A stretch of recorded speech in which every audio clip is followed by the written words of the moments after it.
I remember the first time I saw it. I was flying by helicopter over the Badia.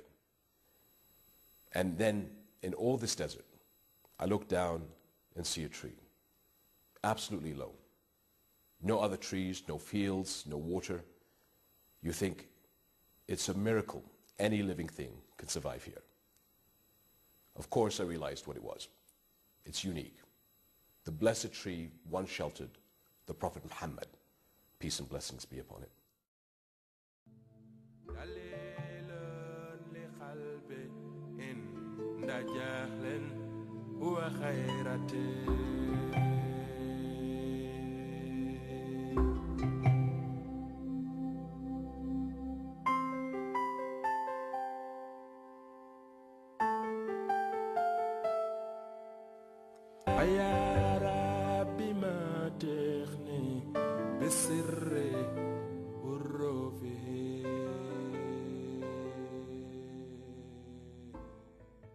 So we find one of the most extraordinary events really in the life of the founder of Islam is the story that we associate with Bahira the monk.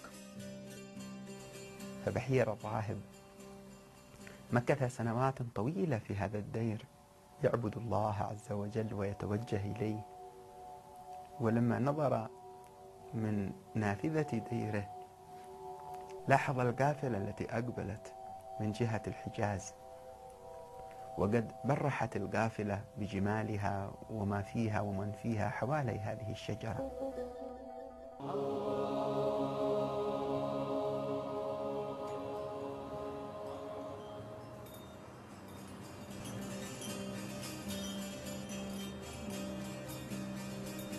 The traditions relate that the meeting between the Prophet and the monk Bahira took place on the road to Bosra, a town in the south of present-day Syria. Recent discoveries in Jordan appear to point to a location that fits this description.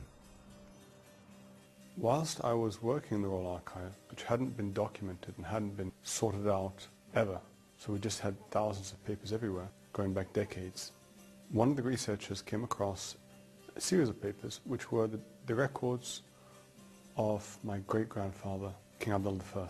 And one of the first things he did when he came to Jordan and assumed the throne was to do a survey of all the holy sites in Jordan. This document had been completely lost. We had a royal committee for the preservation of the holy sites, which I was a member of. And in that survey I found mention of this tree.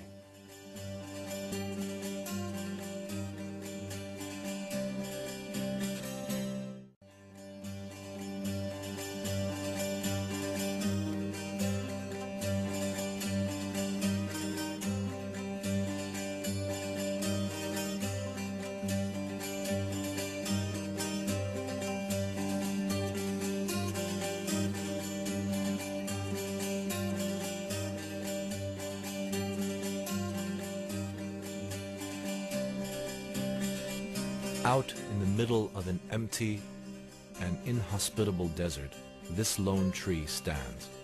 It is the only tree within hundreds of square kilometers. And the most stunning thing about the tree is that the Prophet sitting under it and it's reacting to the Prophet makes it the only living terrestrial witness to the Prophet. What we would call in Arabic Sahaba. That tree is the only Sahabi remaining on earth. لا يمال سماء